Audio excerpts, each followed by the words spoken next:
you don't know what you don't know. You don't know about the opportunity. How can you engage? And so being able to voice that and to share the opportunity to underserved communities is so key, because if one doesn't know that their kid can participate in FIRST, then they never have the opportunity to even access it.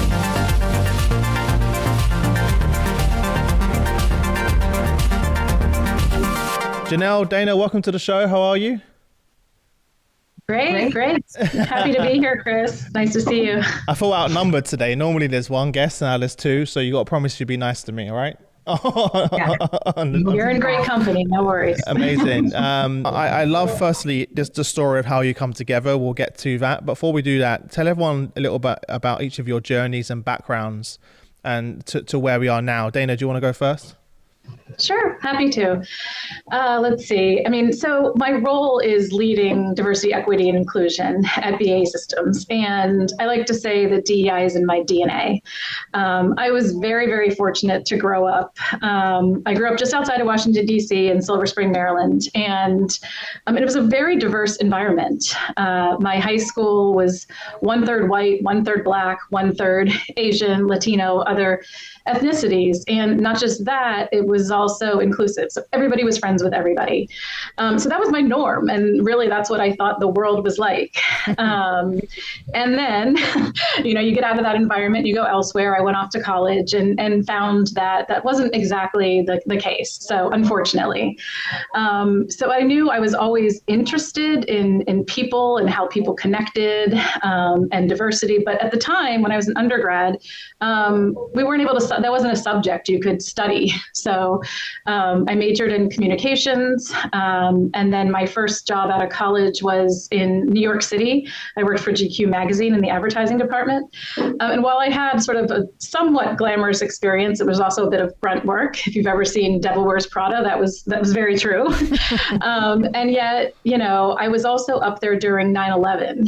And that became a really sort of pivotal moment for me in my life and career. And I realized I wanted to do something more fulfilling, more meaningful, a little more altruistic. So I moved back down to the Washington, D.C. area where I am from.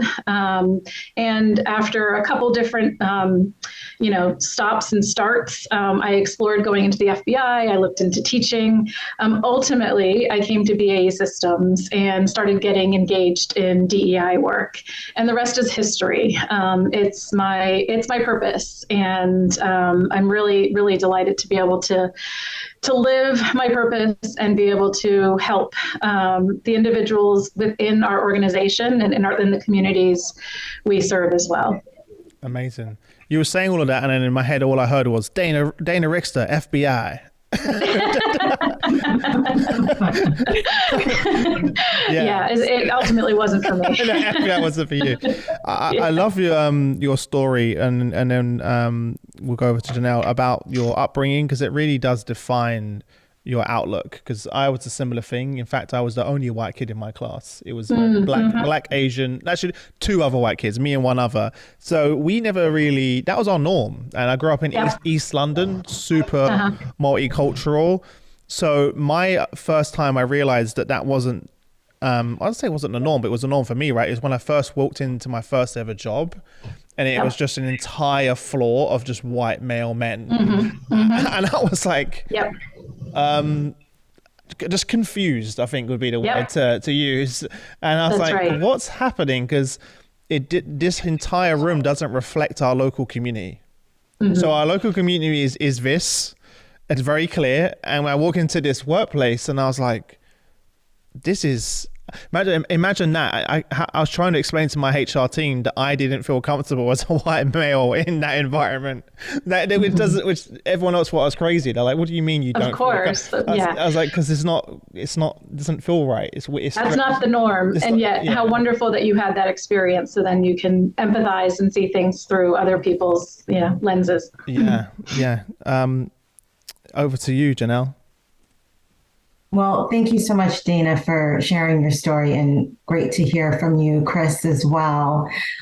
So growing up, I lived in a lot of different places due to my father's job. And I spent, I would say, half of my years growing up in the state of Florida and the other half of my years growing up in New Jersey. So I call both Florida and New Jersey home. My career started off as a research scientist. And similar to Dana, I was in New York living uptown on 9/11. And that was a day that also changed my life.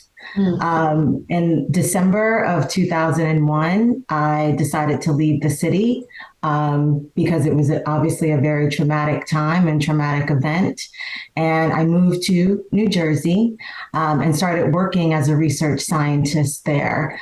So I finished my master's degree in pharmacology and started working as a research scientist.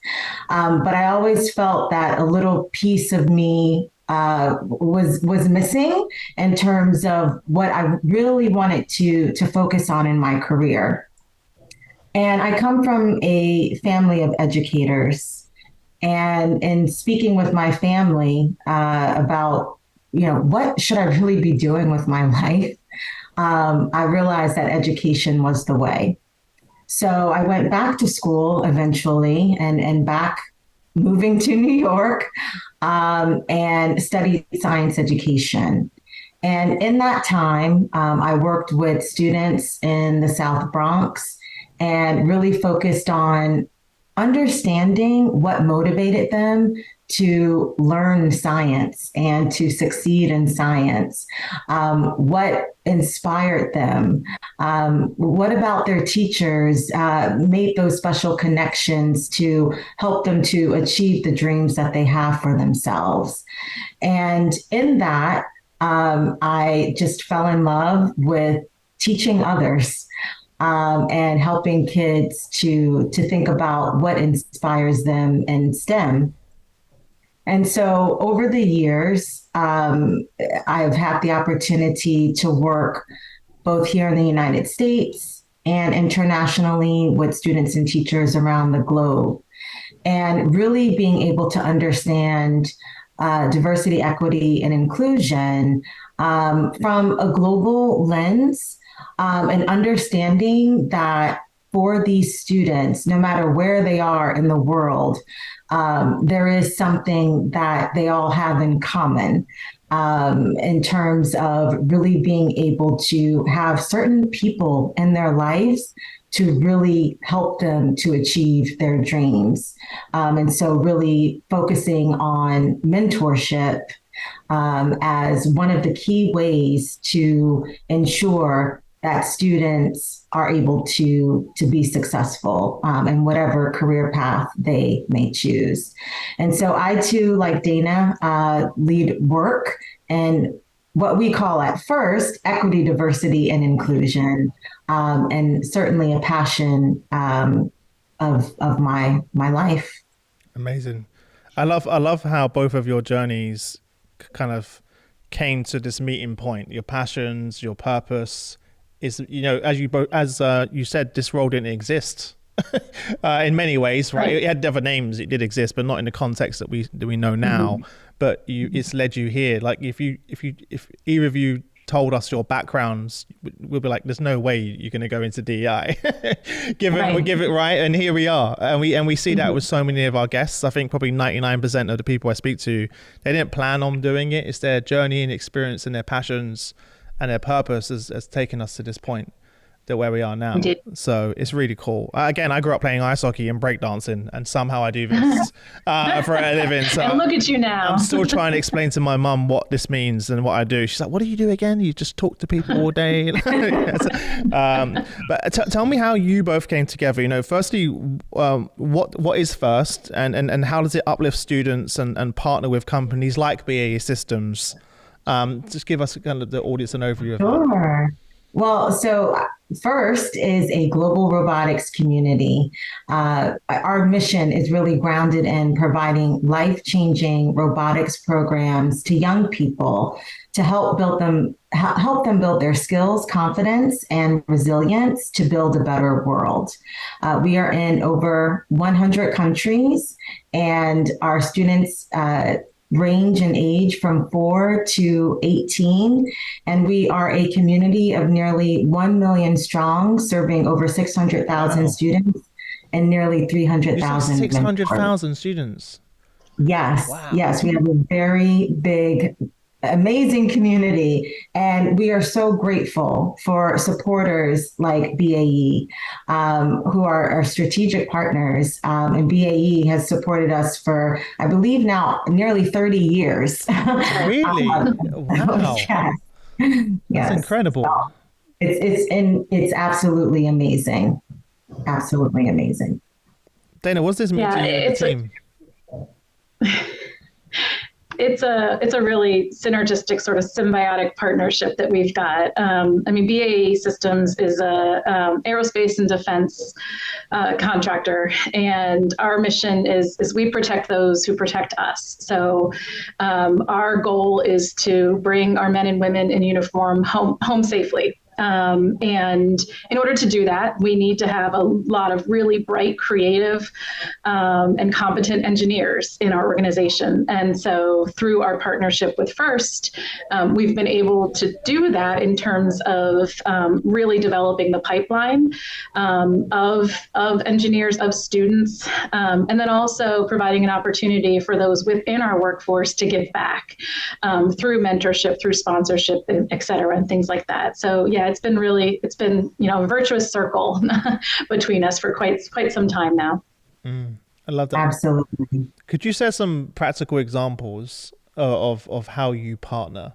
I'd love to get more granular and understand the detail.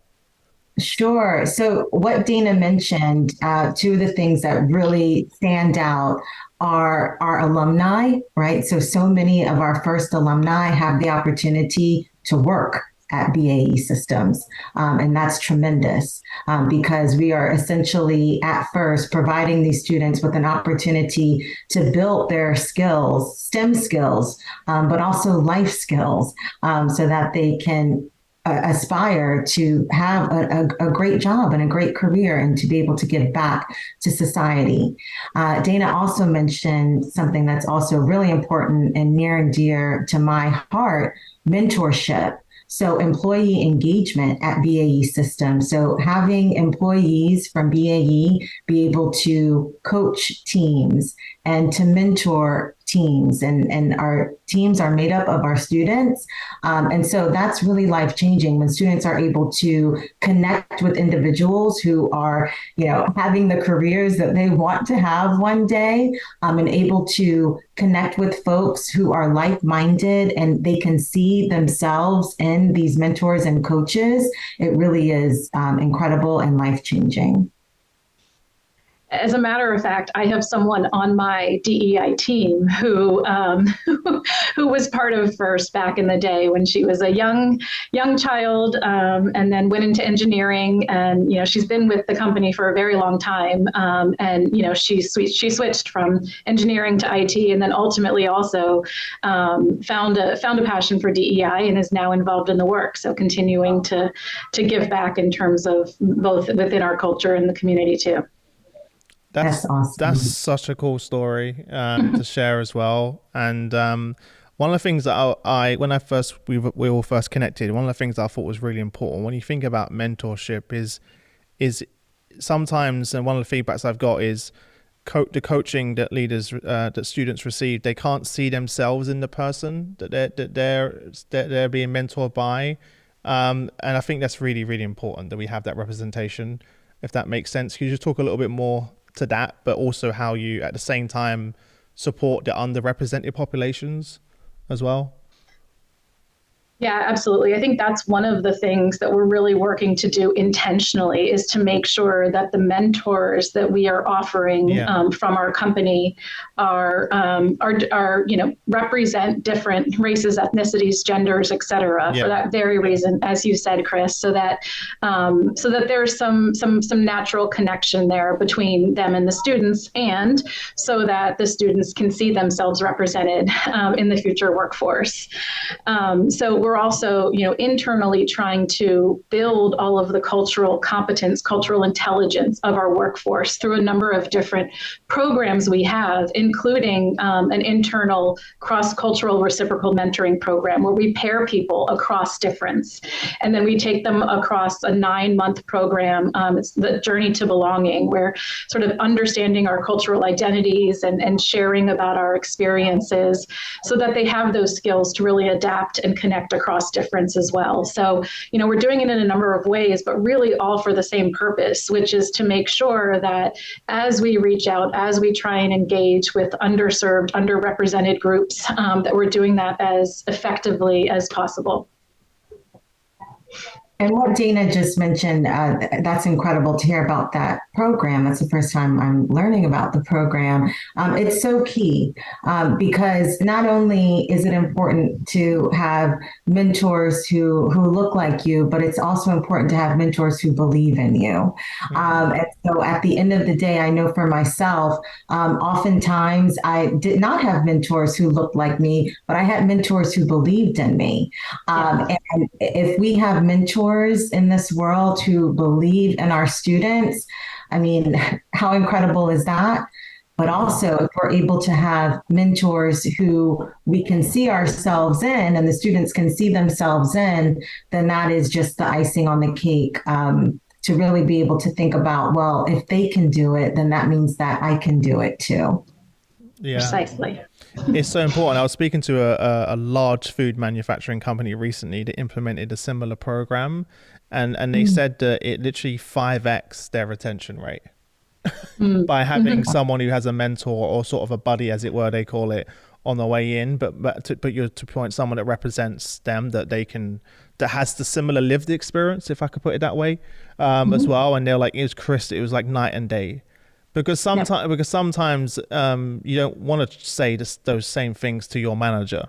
But if you have a mentor or a buddy, right, you can open up and be more vulnerable about some of the challenges that you're facing. But it's quite intimidating to say to your manager that, hey, I have an issue with this, or I'm struggling with this, I need more training on that as well. So there's so many benefits that you get to do that. How does it work? Like, when do they come into the process? What does that look like? What is the selection process? I know I'm asking Grania a question, but I know our audience are thinking, this sounds amazing, but from a practical sense, how does this partnership work?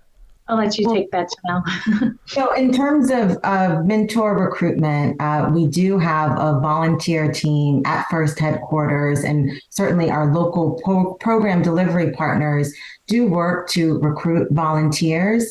With our work at BAE, it's similar to that in terms of being able to connect with BAE Systems to engage employees in order to participate as mentors for FIRST. And then once they are a mentor, there is a training process for them. Nice. Oftentimes, even if someone is not in the STEM field, they may be a little intimidated to become a mentor, but there are many different roles for mentors and coaches. And it's really just about being able to give of your time and really wanting to support students who are learning and want to engage in our programs and want to build a robot. Yeah. Can I come and build a robot? I really want to get involved. Yes. Yeah, we need more mentors. Yes, absolutely. Absolutely. Yeah. I know we didn't plan on speaking about this, but when we first connected, one of the things that struck me is how incredible is that we now have resources like this for young kids to experience this. I kind of felt like growing up that things like this were very out of touch for me. I lived in a very poor area of East London, and that kind of seemed like a pipe dream to be able to take part in the amazing events that you do and the activities and the programs. And even now, it's very expensive. If you look at a lot of the STEM programs, I've got a 5-year-old daughter right now, and I looked it up recently. It's like having another mortgage. The price of some of these programs and after school clubs, etc. as well. So making this more accessible is just so important, right? Absolutely. And for us at FIRST, one of the things that we do in order to make our programs more accessible with the support of strategic partners like BAE is to design grant programs. And with our grant programs, being able to offer students the opportunity to join FIRST programs. In addition to that, we also have a program, a FIRST program that is directly connected to the in-school day. And so we know that when students are able to participate in STEM during the school day, they get it done. So with our Class Pack program, that allows students to learn and engage in FIRST during the school day as part of the curriculum. One of the things that's occurring to me too, we're talking about, access to this opportunity. And even before access, there's the need for awareness. And I think that, that's one of the benefits too, with the reach of an organization like BAE Systems and the size and our footprint, being able to talk about FIRST and raising awareness about this to all of our different communities across the country. So that's a big part of it as well. Yeah, that's such a big point, Dana. Thank you for articulating that, because you don't know what you don't know. That's right. And if you don't know about the opportunity, how can you engage? And so being able to voice that and to share the opportunity to underserved communities is so key, because if one doesn't know that their kid can participate in FIRST, then they never have the opportunity to even access it, as you mentioned. Yeah. So key. To your point earlier, when you mentioned how long you've been around in the partnership, I was like, wow, you've been doing this for so long, and I've just come across this now. Like when the team reached out, I was like, of course, I'm happy to talk about this and share this. It's so important, and I think everyone listening right now has a responsibility to share it as well, right? Because this is absolutely well. And with that being said, on March 20th, we will be celebrating our 35th birthday. And so this week is just a super exciting week for us because we're turning 35 years old. And so to have been working with an amazing corporation like BAE Systems for nearly 30 years since the birth of FIRST, it definitely is an exciting time, and we're looking forward to years to come to be able to bring FIRST to students around the world. Yeah. Dana, what advice would you give to DI executives, HR executives that strive to reach STEM talent pools and I suppose really create a culture of belonging within their organizations as well at the same time? Yeah, I think they go hand in hand. So I think one of the things is doing the work to create that inclusive culture first, right? So that you feel really confident about the future workforce coming into it and feeling like they belong. So speaking of that word belonging, I think, we talk about it a lot, it gets thrown around, but I think it's important to kind of really break it down in terms of what it means. So from our perspective, the way we talk about it, the way we try to create it, belonging is an outcome. It's what somebody feels. They feel a sense of belonging, and it's the result of feeling psychologically safe, feeling connected, and feeling valued for what makes you unique or different. So in terms of psychological safety, that's really having the freedom to make mistakes, the freedom to speak up, the freedom to say what you're really thinking, even if it may be different than what others in the room are saying or thinking. And that is rooted in trust. And so really trying to, one of our core values is trust, trusted, innovative, and bold. Those are our values.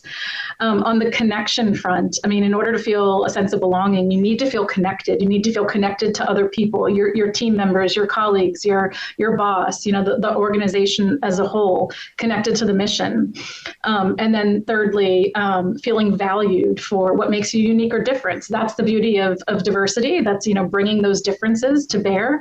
And yet, you need to feel like those are appreciated. So we work very very, very intentionally to create that culture through a number of different ways: our employee resource groups, our learning programs, the development of our manager population, et cetera. And with all of that, we feel good about welcoming and bringing in, new employees and the future workforce. So from there, it's about really identifying, Janell used the word strategic partners that are aligned with our core values and really the mission that we're on. And so, FIRST is a perfect example of how, some of the really core aspects of the organization, what they do, they use terms like cooperation, which is, both competing but also cooperating. And that's something that, that holds true in our organization as well. So I think, once you've identified that partnership, really, really finding different ways to leverage it and to optimize it and to go deep. It's not just about being really shallow and kind of spreading things across, but really, really nurturing it, from the start. If you think about STEM as the stem of a plant, you need to nurture the soil and you need to give it sunlight and water in order to grow and blossom. And that's what we've done through our partnership with FIRST in terms of being able to really invest in the future workforce so they can come and help us solve some of the world's most complex problems. It's so beautifully said, by the way, and I'm really happy that you doubled down on the psychological safety and creating the culture of belonging, because there's no point bringing people into the business if you don't have that, because they're gonna leave just as quickly. As well, and most organizations make that mistake. I see it all the time. I see actually chief diversity officers that I speak to that are promised one thing, and they come into an organization and they also leave just as fast because they realize this isn't set up for that way. So I really love the fact that you spent time talking to that, because if you don't get that part right and set that foundation, then you can bring the best talent in the world into the business, but it's not going to work. It's a revolving door. It's a revolving door. And that's what, in terms of the programs through FIRST, I think there's really what they're doing is building that confidence as well. And just, I think there's such a great, like I said, synergistic partnership in terms of the environment that they create for students to feel like they belong and take risks and take chances and have the courage. So I'll let you speak to that a little bit more, Janell, in terms of the environment that FIRST creates for its students. Absolutely. And Dana, you mentioned everything so beautifully. But in terms of our work at FIRST, it really, the culture and the community allows students to quote unquote fail safely. And it's okay to make a mistake. We learn our best from the mistakes that we make. To be able to collaborate with one another, to be able to attend events with students from all around the world, to be able to have that global lens is also something, being a part of the FIRST community, that students get to participate in. Yeah, I love the fact that you're really preparing them before they enter, because a lot of times I'm sure the speed of bringing someone on board also increases their time to productivity. I'm just throwing that out there. Is that true? Given the support that they've gotten, the experience, have you seen that, Dana, reflected when you have talent join? In terms of being so well prepared that they're able to be more productive early. Yeah. Absolutely, of course. Yeah. You have to invest that time early, and then you'll get you'll reap the rewards and the results on the back end if you do invest early and consistently. Of course, getting up to speed and then being able to be engaged, to be able to be high performing and productive absolutely happens more quickly in these cases. What would you say is that you've been most proud of throughout this process and partnership, each of you? I can see obviously the joy and smiles that you both have as well. But and we spoke about a few different things. But for each of you, when you think about this partnership and what you're achieving, it's incredible. But personally, what are you most proud of? Dana, you want to go first? I'll go.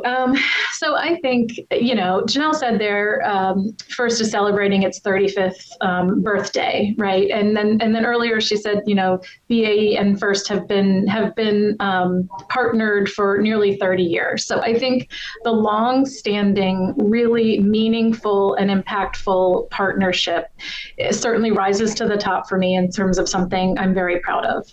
I'm also really, really heartened by Janell in her role at FIRST in terms of the organization being really focused on equitable access and increasing opportunities for underserved, underrepresented communities. And so that's something that obviously our organizations share as a commitment to that. And so the fact that we are both working in collaboration to make change, to drive progress, to really uplift individuals, kids, students, communities together is certainly what I'm most proud of. Thank you so much for that, Dana. And I would just add, for us at FIRST, we believe that STEM is for all. And so how can we ensure that we are providing an opportunity for all students to participate in FIRST and to thrive in our community? And it's all about inclusion. Inclusion is one of our core values at FIRST. Dana talked about cooperation. We have also another word that we use or phrase that we use that's entitled gracious professionalism.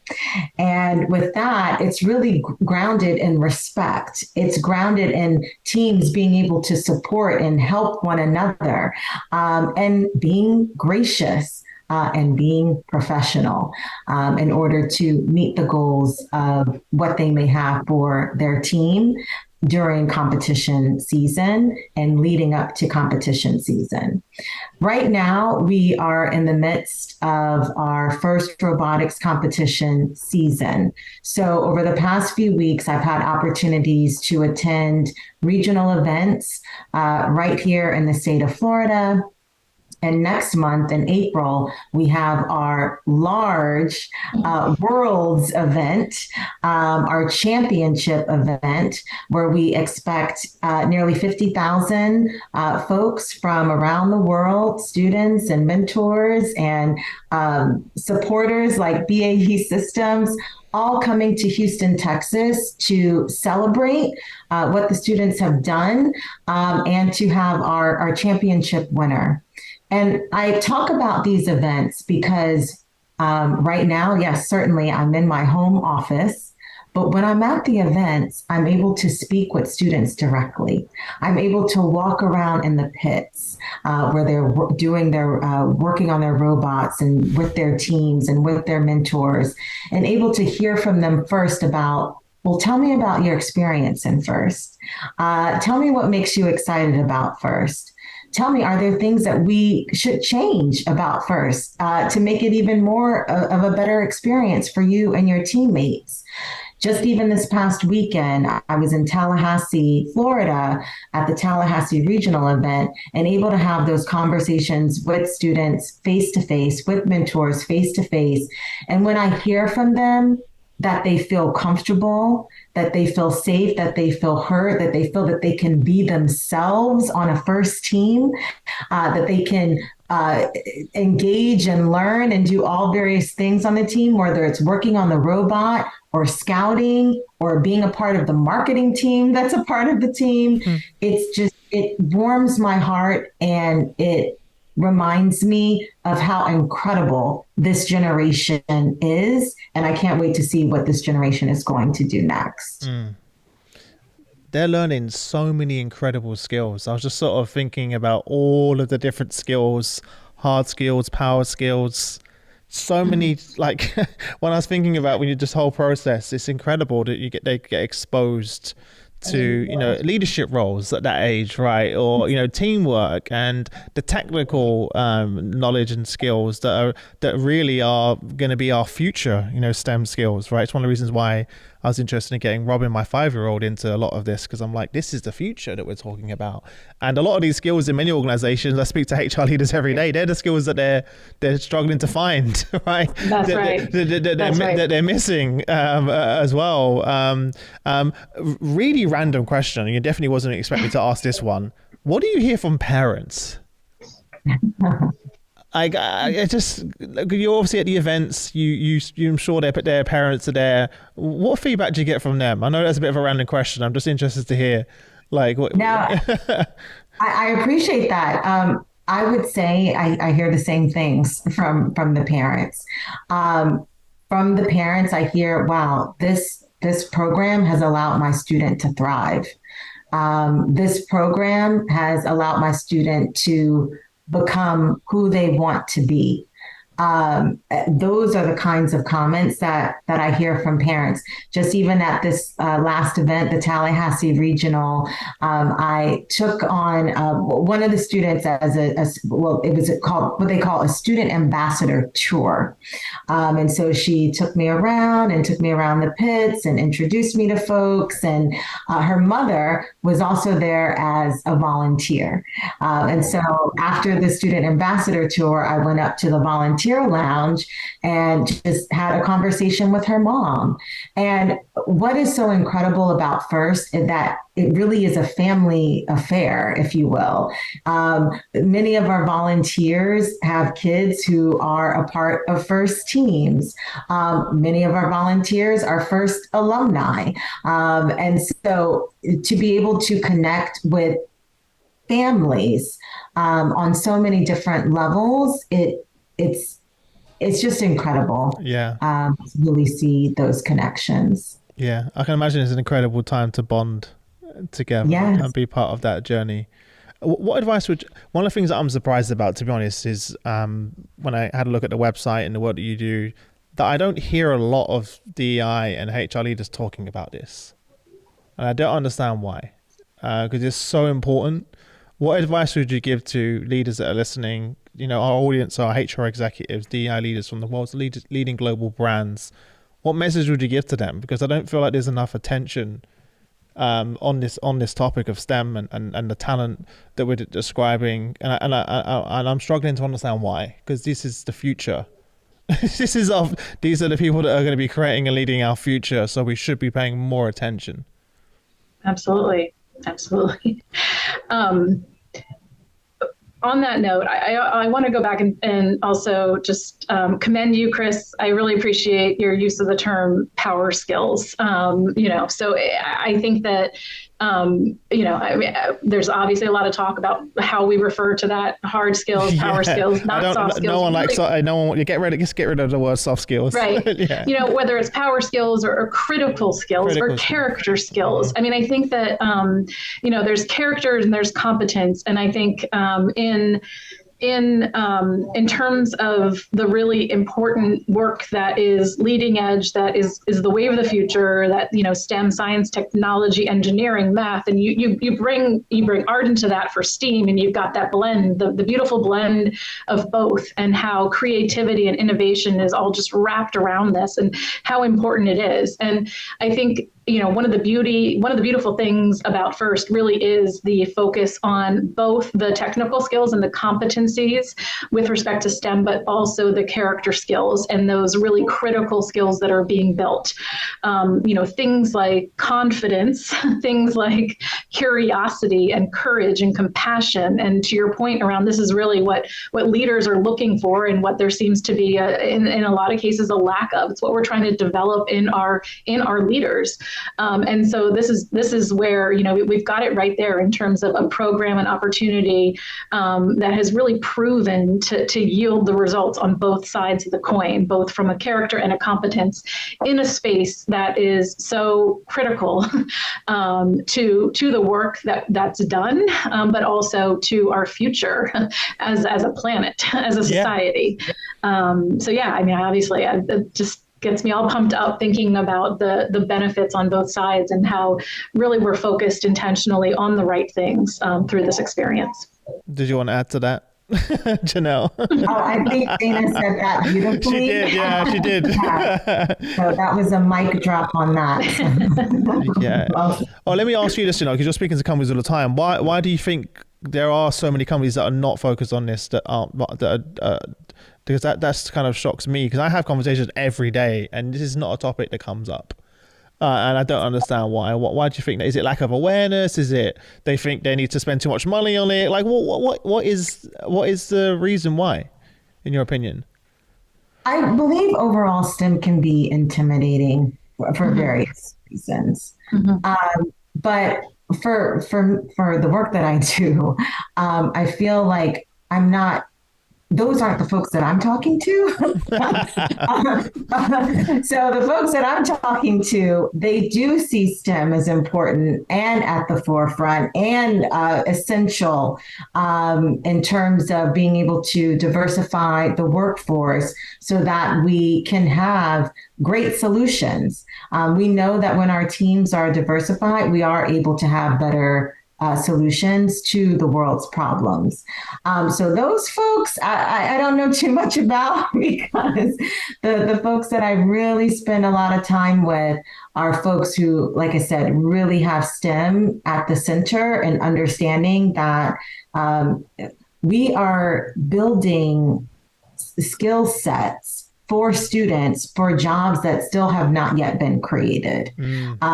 So even for Dana and I, and for yourself, Chris, when we were, in elementary school, the jobs that we currently have now as podcast leaders and ED&I leaders were not yet created. Great point. And so now, with the work of that we're doing at FIRST, and really being able to have students engage in STEM programs, they are preparing themselves for a world that we have yet to see. And we know that STEM is a part of our everyday lives. And so again, it's really important for HR leaders who may not see STEM as essential to rethink that, because it's critical. It really is. Yeah. I think we've definitely got that message across to everyone. And I love what you mentioned, by the way, about Dana, about STEAM and adding the art piece into that. That's the first time I've heard that, and I think that's really, really important as technology evolves with AI, generative AI, etc., large language models. It's then going to be the innovation, the diversity, the creativity that's going to become even more important. The curiosity that you mentioned earlier, and the combination of the two is just magical. If you bring those two things together, right, it's so exciting as well. Before I wrap up, parting piece of advice that each of you would give to our audience, and then obviously let us know where we can find out more and get involved. So Dana, do you want to kick us off first? Sure. I'm not one to give advice, but in terms of thinking that, I know better or best. I think what I would say is just to stay curious about all the opportunities, across the space. So that's what I would say. In terms of curiosity, please feel free to look into BAE Systems, all of the information about what we do, why we do it, what it's like to work here, can be found on our website. And certainly I'm available on LinkedIn as well, if anyone would like to connect. Amazing. I'll put those links below as well. Janell? I would just say to encourage folks to keep inclusion at the center, because it's so important that as we are diversifying our workforce, to ensure that once folks are able to have the opportunity, that they feel comfortable to stay and to thrive. And so to keep inclusion at the center. I would encourage folks who are interested in learning more about FIRST and to be able to be a mentor or volunteer, or to have their student, their child participate in our programs. please look us up at firstinspires.org. And as Dana mentioned, I too am on LinkedIn as well. I think you're both going to get a lot of LinkedIn messages, so I'm just going to say, I'm going to say in advance, don't blame me for that. But on a serious note, I absolutely love what you're both doing. I know you've only recently both just met, which is really cool. It feels like you've been friends forever, the kind of energy that you both bring to the table. I mean, I just have to say, I think in my 25 plus year career, I've never met anyone who was in New York during 9/11 since I left New York. So we are kindred spirits, Janell. And I'm really, really grateful for the opportunity to be in conversation with you. And thank you, Chris, for making this happen. No worries. Listen, my job is, I created this show really to shine the spotlight on things that really matter, and to give it an order. And this is a perfect example of something like that. So even if we know one or two kids enter the program or become part of this, it will be worth it. That's right. The ripple effect. Exactly. One of our events is called Ripple, actually, for that exact reason. Oh, really? Yeah, it's a good omen there. But listen, thank you both for coming on. Anyone that's listening or watching, wherever you are right now, whatever platform, all of the links will be in the description to learn more. So make sure you go and check it out. And apart from that, enjoy the rest of the day, everyone. Thank you both so much for coming on. We'll see you again soon. All the best. Thank you. Thank you so much. Be well.